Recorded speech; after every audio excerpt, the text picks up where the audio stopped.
dias de sexta-feira para cá, dias obscuros, vamos colocar assim, né?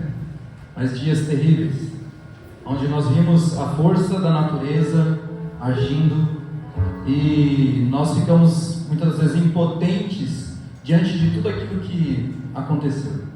E nós ficamos perplexos porque algumas coisas, alguns bens se foram, algumas coisas, saíram do lugar, mas nós recebemos a notícia de algumas pessoas que também se foram, por esse motivo.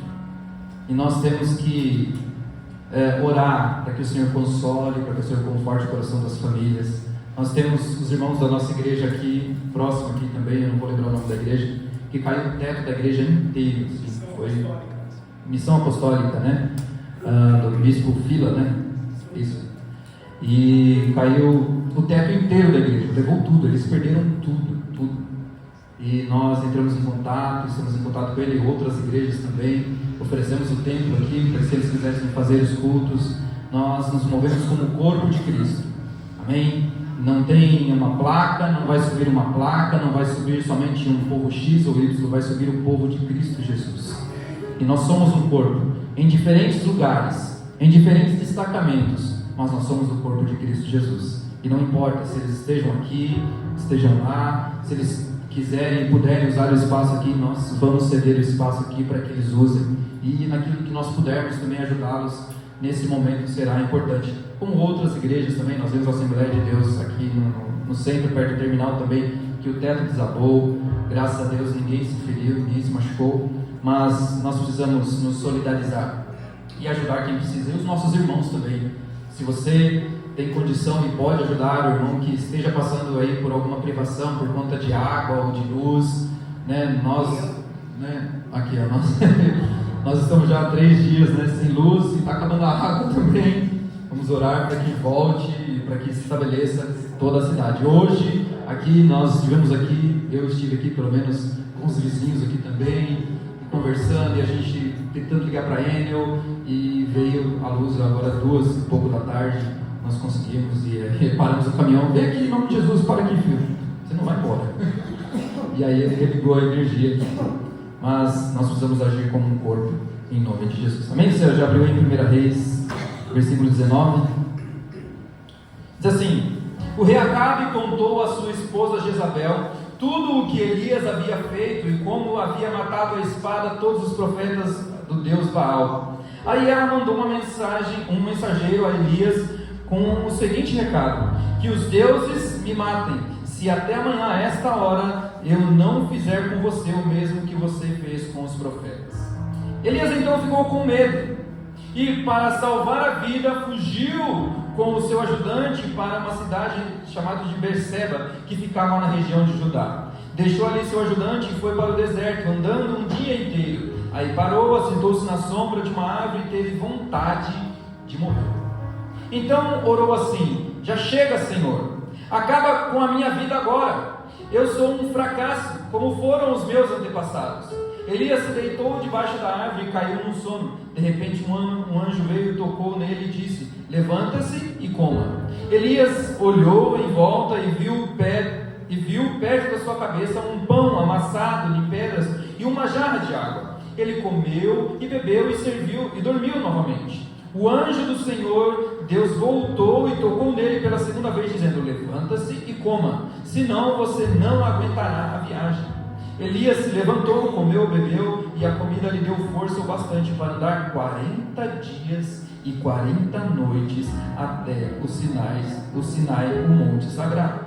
Ali Elias entrou numa caverna para passar a noite. De repente o Senhor lhe perguntou: o que você está fazendo aqui, Elias? E ele respondeu: ó Senhor Deus Todo-Poderoso, eu sempre tenho te servido e só a ti, mas o povo de Israel quebrou a sua aliança e derrubou todos os teus altares e matou todos os seus profetas. Eu sou o único que sobrou e eles estão querendo me matar. E o Senhor Deus disse: saia e vá ficar distante diante de mim no alto do monte. Então o Senhor passou ali e mandou um vento muito forte que rachou os morros e quebrou as rochas em pedaços. Mas o Senhor não estava no vento. Quando o Senhor parou de soprar, veio um terremoto, porém o Senhor não estava no terremoto. Depois do terremoto veio um fogo, mas o Senhor também não estava no fogo. E depois veio um fogo, veio um sussurro calmo e suave.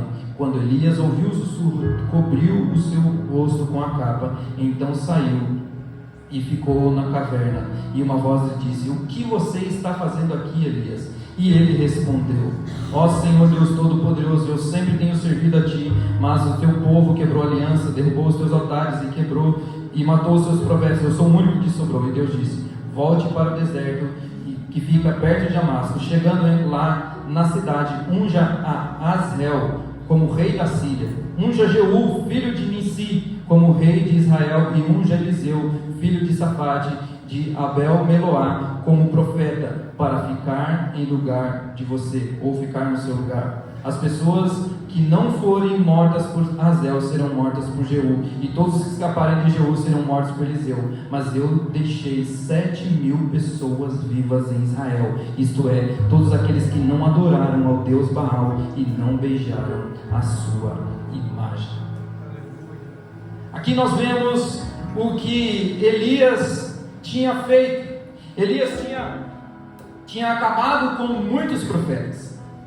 E ali, usado por Deus, usado pelo Senhor, com toda a autoridade, ele foi e matou todos aqueles profetas. Mas o problema é que às vezes nós queremos colocar os profetas, os homens da Bíblia, ou às vezes algumas pessoas como esses super-heróis. E até mesmo eu acho que Elias se sentia um pouco esse super-herói. Mas veio apenas uma mensagem de uma mulher falando para ele: olha, eu vou te matar. Como alguém que matou muitos profetas, que se levantou contra um Deus, contra o Deus da terra daquele tempo, ele se amedrontou por conta de uma mulher. É a mesma coisa que nós temos autoridade em tantos lugares, essa mulher fala para você: olha, você, opa! É ou não é? Mas aquela mulher chegou diante dele e falou: olha, eu vou te matar. E aí o que ele fez? Então eu vou fugir, eu vou para um lugar muito distante, porque ela vai me matar. E pegou o seu ajudante e falou: olha, vamos embora, porque o negócio ficou feio aqui. E aí ele achava que era apenas ele que tinha sobrado. E ele ficou muito atemorizado, ele ficou com medo.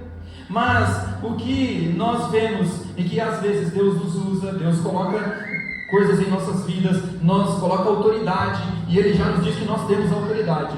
Mas às vezes vem uma situaçãozinha que nos coloca um medo, e a gente volta para trás, que nos coloca diante de algumas coisinhas e a gente desiste, que coloca-nos diante de alguma, fala assim: é intransponível isso, é intransponível essa barreira, é intransponível essa luta. Eu vou voltar, eu vou me esconder, ou eu não vou conseguir. Nós falamos isso há uns 2 links atrás sobre medo. E às vezes nós temos medo até de fazer a vontade de Deus. Quando Deus nos fala assim, faça alguma coisa, ou vá para algum lugar, você fala: mas será, Jesus? Mas será que isso é mesmo? Mas será que eu vou conseguir? Eu não tenho capacidade. Lembra de Moisés, quando Deus falou para ele: olha, vai lá e liberta o meu povo. Liberta o meu povo. E ele fala assim: mas eu não sei falar, Jesus, Senhor, mas eu não sei isso, eu não sei aquilo, eu não sei aquilo outro. E aí Deus diz para ele: quando você chegar, diz lá para ele: eu sou. O que Deus está dizendo para nós é que Ele é sobre as nossas vidas, mas nós temos que tomar posse e acreditar, e ter essa fé e crer que Ele é sobre as nossas vidas. Por mais que nós não tenhamos muitas vezes a nossa capacidade humana, mas a capacidade do Senhor, ela é sobre as nossas vidas, acima de todas as coisas, acima de todas as potestades. Mas o que a Bíblia nos diz também é que nós não devemos nos esconder. Ela não esconde os defeitos de ninguém, porque nós estamos sujeitos a certas coisas, a certas situações, nós estamos sujeitos a certos problemas, sim. Lá em Tiago 5,17 diz assim: Elias era um homem sujeito às mesmas paixões que nós, e orando pediu para que não chovesse, e por 3 anos e 6 meses não choveu sobre a terra. Mas o que eu quero trazer aqui, Elias era um homem sujeito às mesmas paixões que nós. Ou seja, ele possuía as mesmas fraquezas, ou as mesmas dores, ou as mesmas lutas. E aí, às vezes, diante de alguma coisa, a gente fala: Senhor, onde está Tu? Onde o Senhor está? O que eu devo fazer? Aonde eu vou? A gente fica perdido. E sendo que Deus nos quer no centro da vontade dEle, no lugar que Ele nos chamou, na posição que Ele nos chamou. Mas nós às vezes tomamos posse das coisas que às vezes nós deveríamos rejeitar. Ou seja, meu problema, a minha crise, a minha situação, a minha isso, a minha aquilo. Quando Deus disse que Ele já levou sobre si todas as nossas dores e enfermidades, todas as nossas mazelas, tudo aquilo que Ele já levou sobre Ele. Mas por que ainda nós tomamos posse? Por que ainda nós tomamos posse? Porque Ele diz assim, que o meu jugo é suave e o meu fardo é. Então nós precisamos tomar posse desse jugo e desse fardo que é de Cristo Jesus, que é leve. Nós precisamos entender que Jesus, este que morreu na cruz por nós, Ele é o nosso Salvador e o nosso resgatador. Por isso que nós cantamos aqui, Jesus, o plano perfeito. O plano perfeito é só Jesus. Não existe outro plano, não existe outra situação, e não existe outro caminho, e não existe outra coisa. O plano perfeito é somente através de Jesus Cristo. Ele já levou sobre si todas as nossas dores, todos os nossos medos. Amém? Uma vida vitoriosa, ela não está ligada a uma batalha que nós vamos vencer amanhã, mas ela está ligada a uma que Jesus, Ele já venceu lá na cruz do Calvário. Então tem coisas que a gente, mas eu não vou vencer. Ele já venceu tudo lá. Ele já venceu, Ele já aniquilou.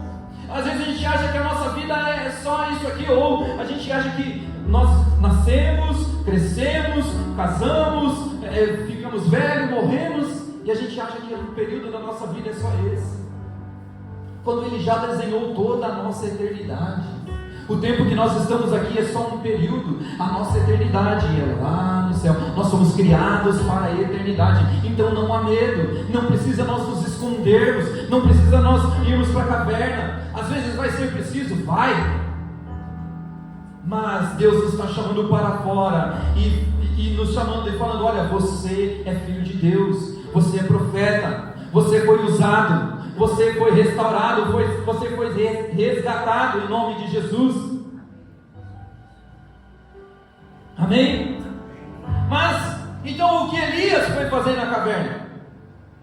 Então, aquele homem todo poderoso, aquele profeta, alguém que era respeitado, alguém que tinha uma autoridade, que não somente no mundo físico, mas também no mundo espiritual, o que esse homem então foi fazer na caverna? Sabe que o medo, ele nos gera também essa fuga e também a paralisia. Nós ficamos com medo, certo? Quando começou a tempestade na sexta-feira, eu estava vindo aqui para a igreja, nós estávamos vindo ensaiar. E quando nós chegamos próximo até a igreja que aconteceu ali o incidente, começou uma chuva, de pouquinho, daqui a pouco desceu um vendaval e foi um negócio terrível e a gente estava todo assustado. E ali eu pensei, meu Deus, minha filha, minha casa, minha esposa, como é que vai estar? E agora? E aí você fica impotente. Você fica impotente diante da situação, porque você não consegue sair, você não consegue voltar, você não consegue fazer nada. E aí depois eu soube que a minha filha estava lá, as duas estavam dentro de casa. E uma estava desesperada. A menorzinha estava desesperada. Mandou mensagem, mãe, socorro, mãe, socorro, socorro. Mas esse era o medo. É um medo que está sobre ela. E talvez seja um trauma que ela trouxe até quando ela estava ainda sendo gerada. Porque alguns anos atrás, nessa mesma situação, num dia de chuva, o muro da nossa casa caiu e a nossa casa ficou pendurada.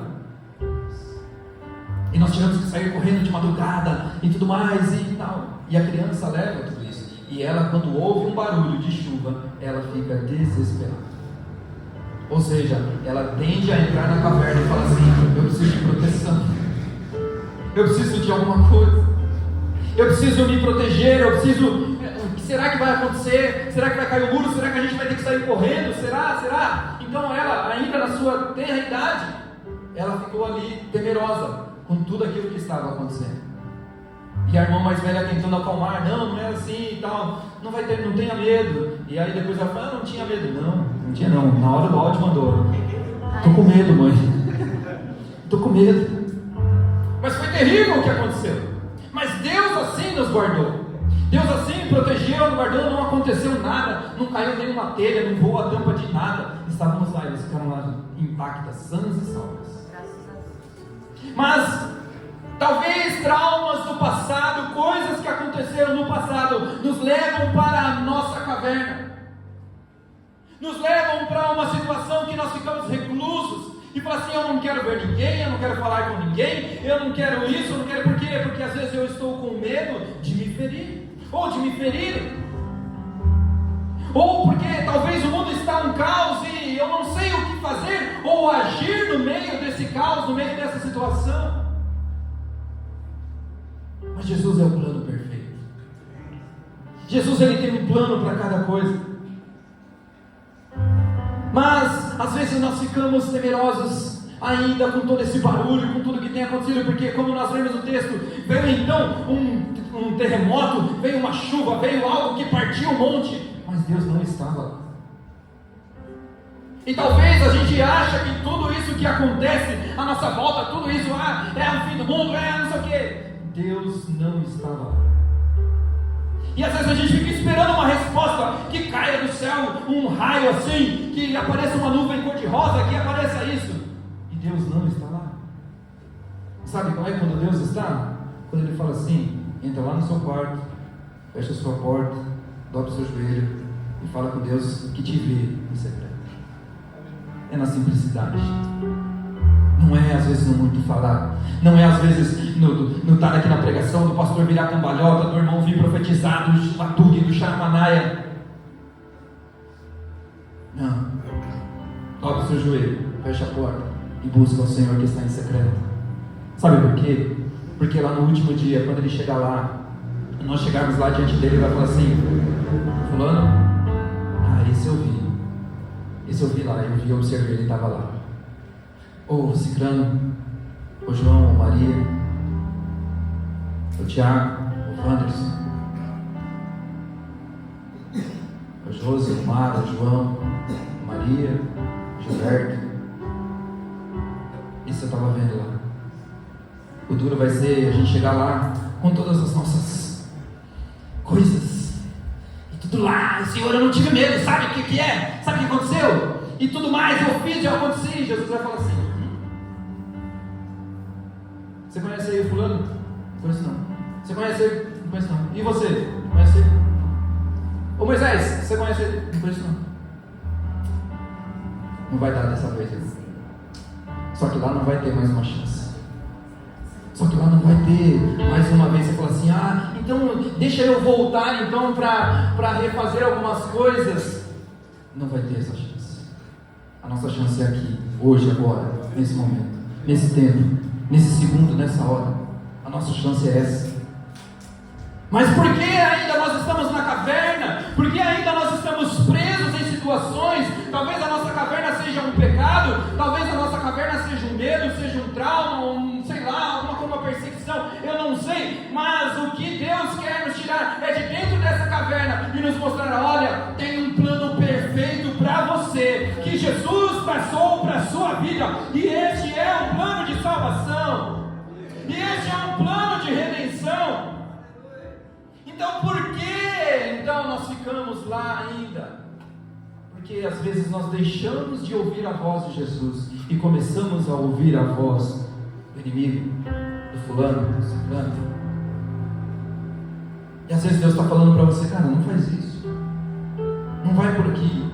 Você fala: besteira, eu sei, sou profeta, matei 1000 caras lá, derrubei, falei e tal.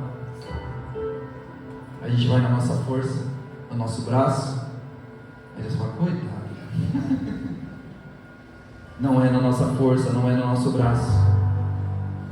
Lá em 1 Reis 19:10, assim, Senhor, eu tenho sido muito zeloso pelo Senhor, Deus do exército, porque os filhos de Israel deixaram a aliança, derrubaram os altares e mataram os seus profetas, e só fiquei eu, e buscam a minha vida para me tirarem ou para me matarem. Elias, ele estava pensando em estar só. Ele achava que ele estava só. Tem momentos na nossa vida que a gente acha que a gente está só, que a gente Deus esqueceu de nós. Deus nos deixou lá no cantinho, lá, não, agora vou te fazer sofrer. Às vezes a gente acha que Deus é um Deus carrasco, né? Que fica lá com uma lupinha lá agora. Sabe quando a gente matava? Não faça isso. Não, somos todos adultos, ninguém fez isso. Ficava lá com a formiguinha para não falar assim, né? Não, ficava não. Às vezes a gente acha que Deus é esse, que Deus fica lá, né? Agora, esquenta aqui, esfria ali. Esquenta aqui, esfria ali. Vamos pôr a lupinha mais próxima para ver. E às vezes a gente acha que a gente está só, que Deus não olhou ou não quer mais saber. Mas como eu até preguei alguns domingos atrás, faça uma oração sincera com Jesus. Tenha um encontro verdadeiro com Cristo. Fala: Senhor, estou assim, minha vida está assado, eu não consigo fazer isso, eu sou ruim, falaram mal de mim, falaram isso. Jesus falou: cara, não estou nem aí. Eu morri por você, eu tracei um plano de salvação para você, um plano de redenção. E por que você ainda está nessa caverna, preso nessas situaçõezinhas, nessas coisas? Por que ainda você fica olhando para isso, quando Jesus está voltando? E é para isso que nós temos que nos prepararmos a cada dia. Nós temos que sair dessa caverna e falar: Jesus está voltando. Então eu e você, nós somos esses profetas dessa geração para dizer: Jesus está voltando e Ele vai vir nos buscar. Então não adianta nós ficarmos lá com medinho no meio da caverna, não. Jesus está conosco. Levanta, sacode a poeira, troca de veste e vai. Deus não quer nos ver chorando. Aí Deus fala para ele: olha, igual a você eu preservei muitos aí. Você não está sozinho não. Você não está sozinho não. Nós não estamos sozinhos. Às vezes o medo, a gente acha que tem uma função protetiva, né? Não, eu estou com medo, eu vou, sabe, assim, quando a gente está com medo, a gente fica lá, né, meio ressabiado. O problema é quando ele se torna, então, o nosso conselheiro. Então, tudo o que nós vamos fazer, o medo está lá. Não faz não. Ah, mas eu vou abrir um negócio novo. Não faz não, que é isso? Para que você vai fazer isso?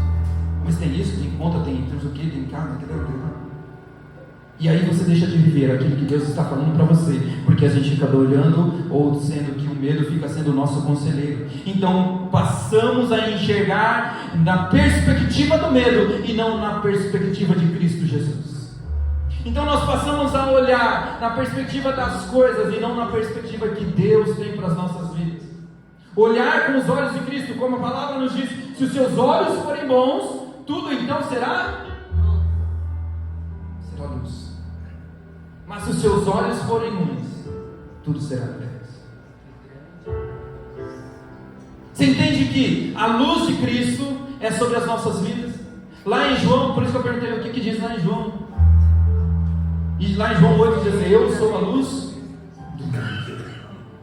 Então a luz, ela vem para revelar, ela vem para trazer uma clareza daquilo que está à nossa volta. Eu só estou enxergando isso porque tem uma luz aqui apontada para mim, porque tem uma luz refletindo de baixo para cima. Mas se tudo isso se apagar, eu não vou ver nada. E aí Jesus diz: eu sou a luz do mundo. Então lá dentro da caverna, Deus fala para ele: vai lá fora. Vai lá fora, o que você está fazendo aí?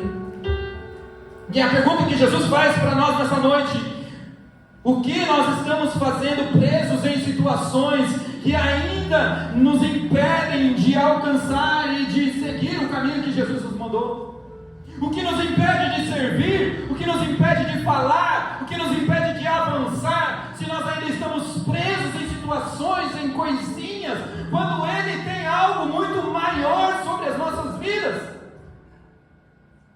Por que ainda nós ficamos olhando aqui? E Deus fala para eu olhar para os montes, de onde vai vir o socorro.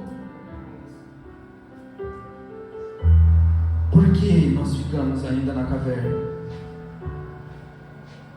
Sabe por quê?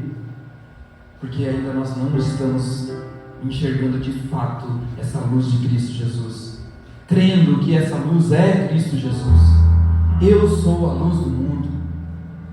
Eu sou a luz do mundo. Então nós precisamos entender que somente através de Cristo Jesus nós podemos sair dessa caverna, sair dessas coisas, esquecer tudo, porque Ele tem uma nova dimensão para as nossas vidas. Porque fala assim, Elias, sai dessa caverna, desce lá, você vai ungir um rei ali, você vai ungir o outro ali, e você vai ungir o Eliseu como o seu sucessor.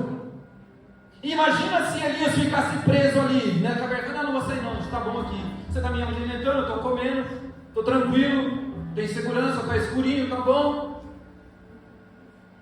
Quando Deus falava para ele, não terminou ainda não, não terminou ainda, vai lá, sai disso. Nós precisamos nos encher das verdades de Cristo, pois quando o medo bater a nossa porta, sabe o que vai abrir? Uma verdade de Cristo Jesus, dizendo: você é mais que vencedor, você é poderoso, você já venceu todas as lutas, você é filho de Deus. Quando o medo bater, você fala assim: aqui habita o Espírito Santo de Deus. Quando o medo bater, você fala assim: Cristo habita neste lugar, nesta casa, Cristo habita nessa situação, Cristo habita na minha empresa, Cristo habita no meu comércio, aonde for, Ele habita. Por isso que Ele diz: eis que estou à porta aí. Se Ele está batendo é porque Ele está do lado de fora. E o que será que está lá dentro? São os medos ou as verdades de Cristo Jesus? Então nós precisamos sair dessa caverna. E 4 coisas que Elias então ali descobriu ao se esconder nessa caverna. Elias aprendeu que Deus não está limitado apenas a uma maneira de agir, mas Ele se manifesta em várias formas. E Deus disse para ele: sai, põe-te neste monte perante o Senhor. E eis que passava o Senhor como também um grande e forte vento, e fendia os montes, e quebrava os penhascos, diz o Senhor. Porém o Senhor não estava no vento, e o vento veio, um terremoto também não estava lá, e depois veio um fogo, e também não estava lá, e depois desse fogo uma voz mansa e delicada. Nós estamos entendendo que Deus, nós precisamos ouvir a voz de Deus e entender que Ele está falando conosco. Não é no muito barulho, não é nas muitas situações, assim como eu tinha dito, é no seu diário com o Senhor, é no seu derramar diante do Senhor. Elias entendeu que estava fora da direção do Senhor e precisava então voltar ao caminho. E ele disse assim: Senhor, e o Senhor disse a ele: vai, volta ao teu caminho para o deserto de Damasco. Elias entendeu que ele estava naquela caverna, ele tinha saído da rota que Deus tinha falado para ele. E Deus disse para ele: volta para o lugar que eu te chamei. E Deus está dizendo para você: volta para o lugar que eu te chamei. Deus está dizendo para você: volta para a posição a qual eu te chamei. Volta para aquilo que eu te formei. Volta para aquilo que eu coloquei sobre a sua vida, sobre o chamado, sobre tudo aquilo que Deus colocou sobre você. Volta! Porque há um caminho, e há um propósito, e há algo que Deus precisa fazer com você e em você, e em nós, em mim, em todos nós. Então todos os dias nós precisamos tomar cuidado para nós não entrarmos nessa caverna e limitarmos, e muitas vezes limitarmos aquilo que Deus tem para nós. Elias pensava ser o seu fim, mas Deus tinha ainda mais a fazer. Como eu tinha dito, ele foi lá e ungiu o rei sobre a Síria e o rei sobre Israel, e também ungiu a Eliseu. Quando você pensa que é o fim, Deus diz para você: tem muito mais a fazer através de você. Então você tem que crer em Jesus. Nós só vamos ter medo se nós não estivermos uma palavra. Se nós não tivermos uma palavra, nós vamos aí ter medo. Porque para nós nos movermos, nós precisamos ter essa palavra. Amém?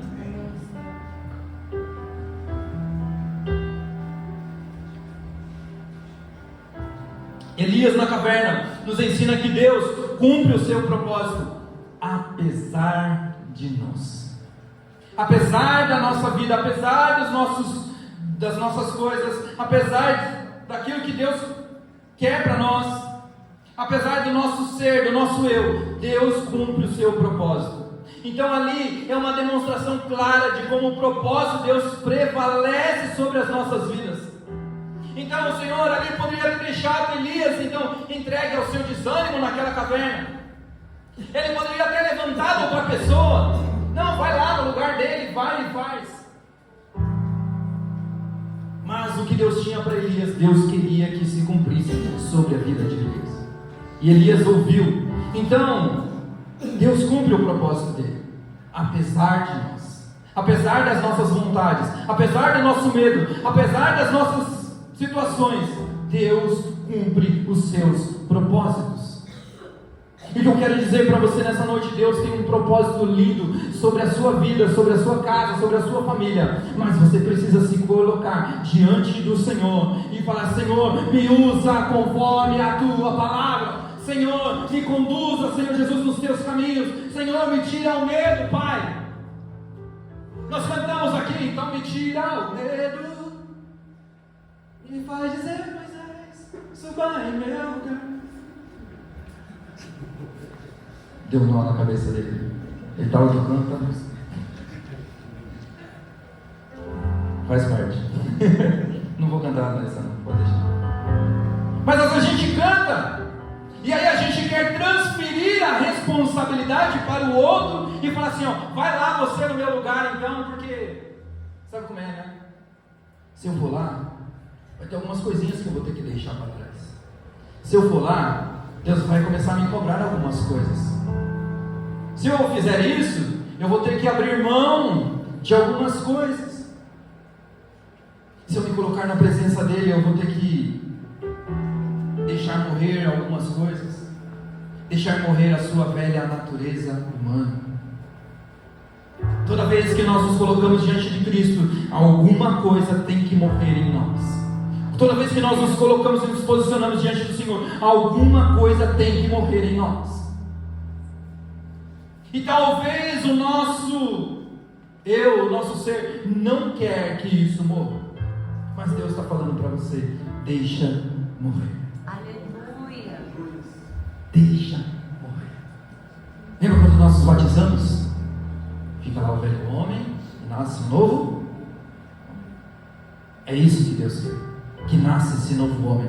Que fique lá, deixa morrer a nossa velha natureza humana, as nossos pecados, as nossas mazelas, as nossas coisas. Sabe que esse jejum tem nos ensinado muito isso? Não olhem para o corpo. Tentação, Jesus. Me livre, em nome de Deus. É o efeito do jejum.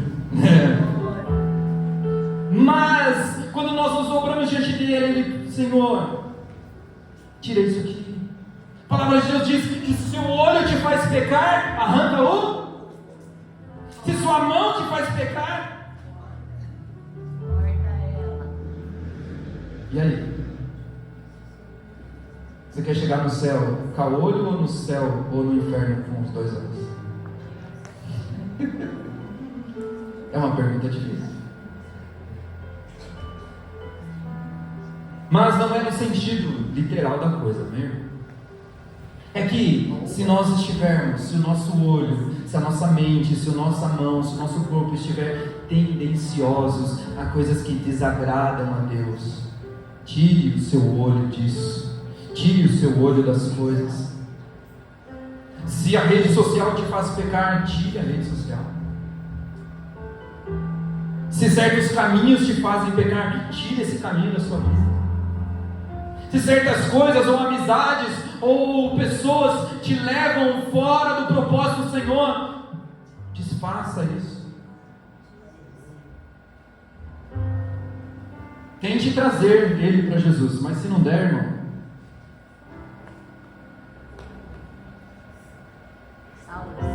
salve-se. Salve-se. Porque Deus, ele quer cumprir o propósito. Aleluia. Mas ele só vai cumprir o propósito quando nós sairmos da nossa posição de caverna, de reclusão, e nos apresentarmos diante dele: Jesus, eis-me aqui. Assim como diz ele: eis-me aqui. Ele diz: Senhor, mas sabe o que é? Aconteceu tanta coisa lá. E Deus falou: meu, vai lá, cara, eu estou te mandando ir lá, esquece isso aí. Não vão te matar não. Esquece isso aí, irmão. Apesar das falhas de Elias, Deus tratou ele e restabeleceu o seu lugar de profeta. Então Deus quer restabelecer o seu lugar de profeta. Não importa o seu passado, não importa aquilo que você fez, não importa aquilo que aconteceu, Deus quer restabelecer o lugar da onde Ele te tirou e para que Ele te formou. Ele quer te restabelecer como profeta nesta geração, no meio da sua família, no meio dessa cidade. Amém? Elias tinha muitos motivos para desistir, mas Deus via muitos motivos para ele voltar a fazer aquilo que ele tinha que fazer. Esse louvor não é à toa, nenhuma canção é à toa. E quando a minha história parecia ter chegado ao fim, sabe o que aconteceu? A graça de Jesus veio e falou assim: opa, essa vida não vai chegar ao fim. Essa graça me alcançou, essa graça nos alcançou e nos deu uma nova chance, uma nova oportunidade. A tua graça me alcançou, o teu amor me alcançou, o teu amor me fez ser renovado, o teu amor apagou a multidão de pecados e hoje eu posso ser chamado de filho de Deus.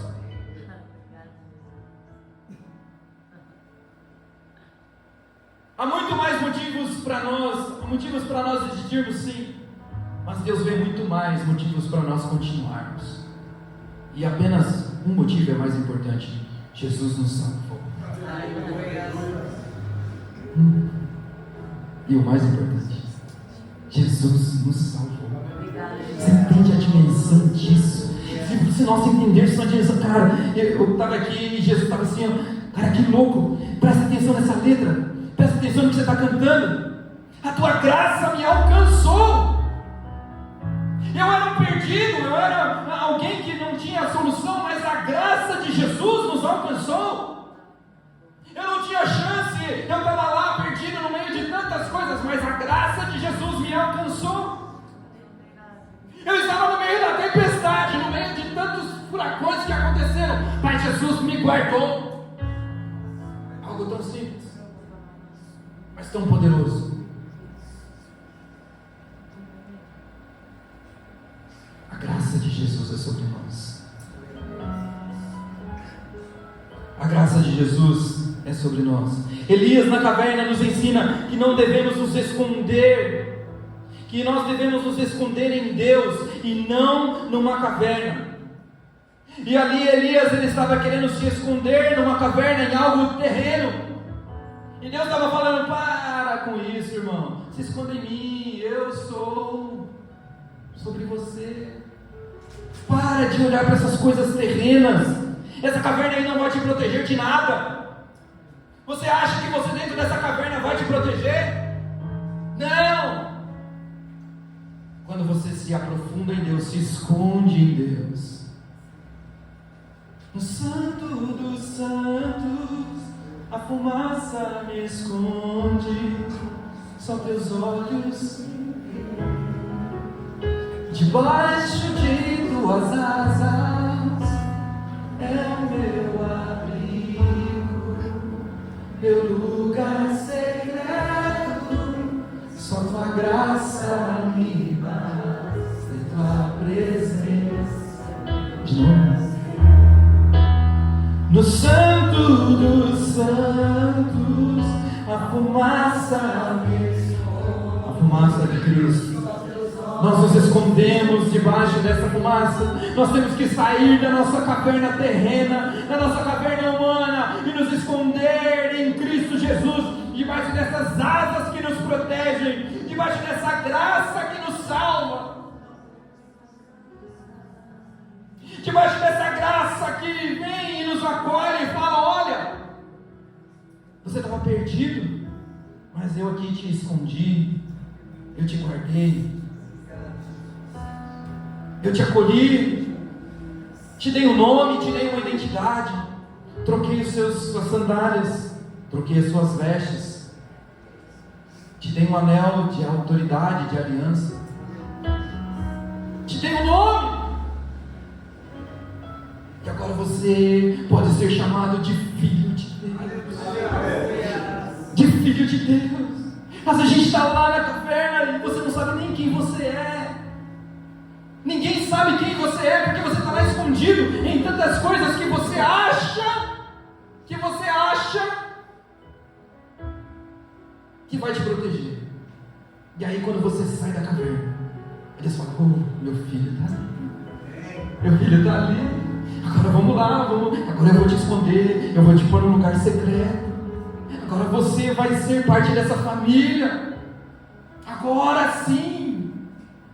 Mas nós precisamos sair das nossas cavernas terrenas, das nossas seguranças humanas, das nossas axiologismos, daquilo que a gente acha que foi, que deixou de ser, porque Jesus hoje quer nos resgatar, e que Jesus quer que nós paramos com coisinhas, com situaçõezinhas, e falamos assim: olha para Jesus, cara, que é o autor e consumador da nossa fé.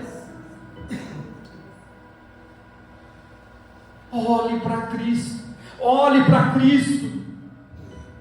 Sabe que todas essas situações que estão acontecendo, tudo isso que tem acontecido no nosso país e no nosso mundo, aqui é apenas uma fração do que aconteceu, por exemplo, nos Estados Unidos. Uma fraçãozinha do que aconteceu lá. Aqui chegou a 100 por hora, lá chegou acho que 300 e pouco. Mas pode ser que aqui aconteça também. Mas nós temos que acreditar e crer no Senhor, que Ele guarda a nossa casa, que Ele guarda a nossa família, que Ele nos restaura, que assim nada do que é nosso, nada do que o mundo queira tirar.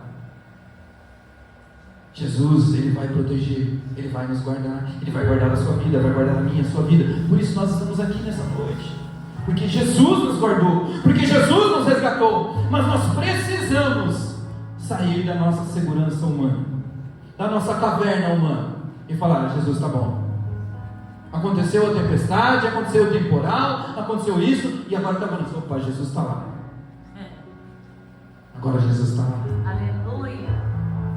Agora Ele está te chamando de filho. Agora Ele está trocando seus calçados. Aleluia. Agora Ele está te renovando. Deus cuida de nós e nos restaura, a ponto de nós entendermos que o lugar mais seguro que nós podemos estar não é dentro dessa caverna mais, mas é dentro da vontade dEle para as nossas vidas. Aleluia! Você crê nisso em nome de Jesus? Nos tira o medo, Pai. Ah, Jesus, nós queremos estar debaixo das Tuas asas. Nós não precisamos, Senhor, de mais de reconhecimento de ninguém, de homens. Nós não precisamos de reconhecimento de ninguém, de nada humano. Nós precisamos sermos, Senhor, reconhecidos por Ti, Jesus. Glória a Deus. Pai, nós queremos, Jesus, fazer a Tua vontade e agradar o Teu coração, Jesus, a cada dia, Pai. Nós queremos ouvir a Tua voz e sairmos das nossas cavernas, Senhor, dos nossos medos, dos nossos traumas, Senhor, e estarmos prontos e dispostos, Pai, para Te servir, para Te adorar e para Te engrandecer, e para cumprir os propósitos do Senhor sobre as nossas vidas. Que nós possamos sair dessas cavernas e nos refugiarmos nesses esconderijos do Altíssimo, aonde nós descansamos em Salmo 91:1. A sombra do Onipotente descansará. A sombra do Onipotente descansará. E quando as situações baterem a porta, nós vamos declarar: Jesus é maior que todas essas coisas, porque eu sei em quem eu tenho crido. Aleluia. Amém? Quero que você feche os seus olhos, curva a sua cabeça.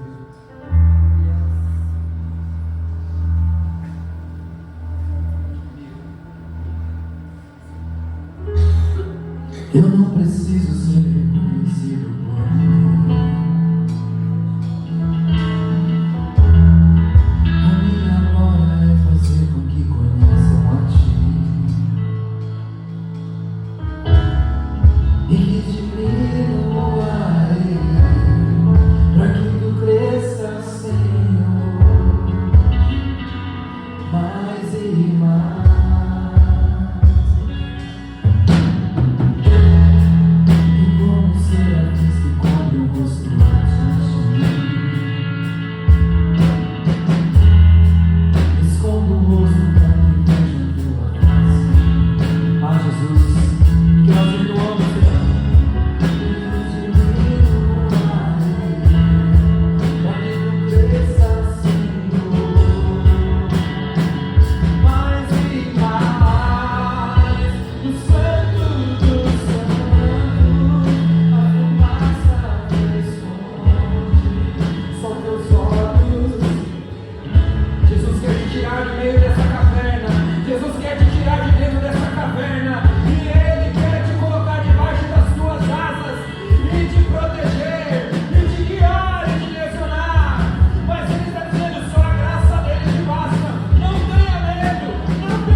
Eu quero chamar você aqui nessa noite, que se vê dentro dessa caverna, que está dentro dessa caverna e ainda está com medo de sair dessa caverna.